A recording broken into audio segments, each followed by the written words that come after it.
Matchups across the board in Patriots-Chiefs. We're going to touch on some of the key ones now, as we do every Friday in a key matchups edition of Patriots Press Pass. I'm Alex Barth, joined by Evan Lazar. This edition of the Press Pass is brought to you by CBS Interactive. Download the CBS Sports app today to watch CBS Sports HQ on the go. Again, that's a CBS Sports app. You can get that at your preferred app store. Evan, the key matchup we got to go to off the top. Yeah. Bill Belichick, Andy Reid, are these the two best coaches in the NFL? I think they're the two best coaches on their respective sides of the ball. I don't know if I'm ready to give Andy Reid the second best coach in the league a moniker quite yet, the way that he handles the clock and handles some of the details of the in-game situation.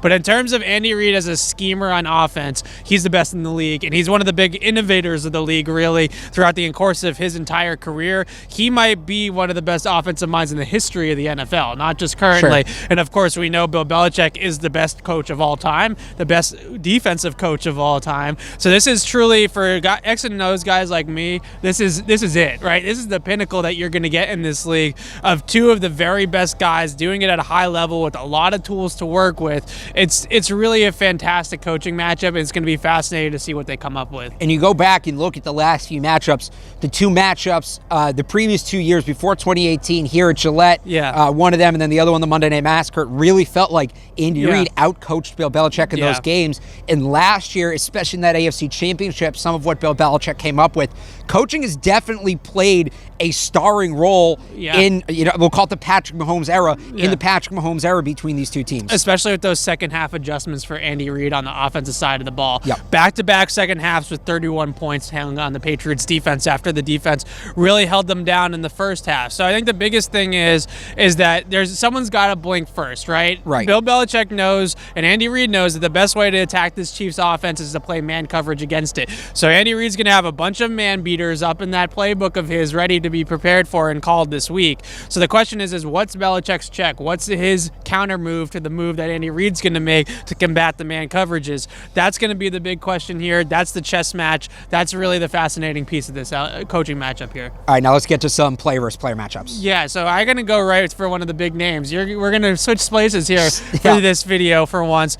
I'm going Stephon Gilmore versus Travis Kelce. I really think that the Patriots treat Travis Kelce, just like in the AFC title game, like he's just a wide receiver. Like he's just another receiver that they need to match up against, another pass catcher, whatever you want to call him. I don't think the Patriots really care. I don't think that they care that he's listed never been much for labels as a tight end. So I think Gilmore is going to see a lot of Kelce, whether it's just on third down and situational and late in the game, maybe J.C. Jackson or Patrick Chung help out in the other kind of spurts of the game. But I think that Gilmore and Kelce are going to be on each other when the game is won and lost, really. And I think the biggest difference for the Patriots in this matchup is that Sammy Watkins does not appear to be the same guy that he has been over the last couple of years for Kansas City. Certainly not last year, where they put Gilmore on Sammy Watkins on an island, and they said that that's a good enough matchup that we're going to have to put somebody good on him. I think that this time around, they can afford to put J.C. Jackson, or if Jason McCourty's back from injury, Jason McCourty on Sammy Watkins, who's really lost a step and maybe playing hurt, actually, and then put Gilmore on Kelce on a more regular basis. To go back to something you said at the beginning of your answer, Kelce being a wide receiver. Bill Belichick alluded to as much on Wednesday. He talked about the Chiefs always having four wide receivers on the field, and when he was asked to clarify, he said, you can call Travis Kelce whatever you want. He's one of the best wide receivers in the league. Now, some of that may have to do with his blocking ability as well, but I think it's clear the Patriots view Travis Kelce as a wide receiver, and they are going to defend him that way. Now, you mentioned we're switching. I'm actually going to go interior line play. I think that the power running game is important. One of the biggest rising stars for the Chiefs defense has been defensive tackle Chris Jones. He's somebody who can make a difference. The Patriots have to be able to run the ball in between the tackles to win this game. Such was the case last year in the AFC Championship. It's going to be the case again. So James Ferentz making his first career start.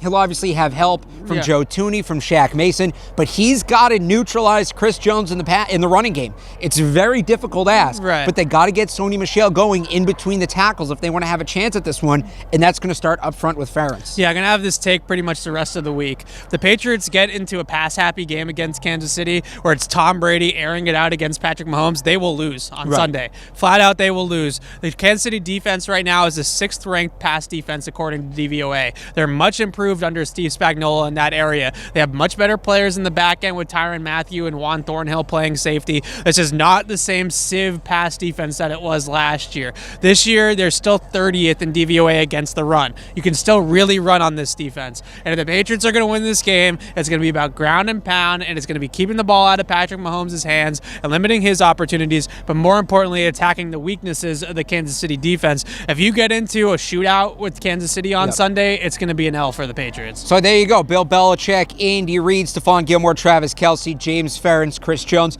Obviously, there's a bunch of matchups we couldn't get to. We didn't even mention Tyreek Hill right in this. He's somebody you got to keep an eye on. Jonathan Jones will be all over him. We will see. If there's any other matchups you think are important, let us know in the comments down below. This edition of Patriots Press Pass has been brought to you by CBS Interactive. Download the CBS Sports app to watch CBS Sports HQ today. For Evan Lazar, I'm Alex Barth from Gillette Stadium.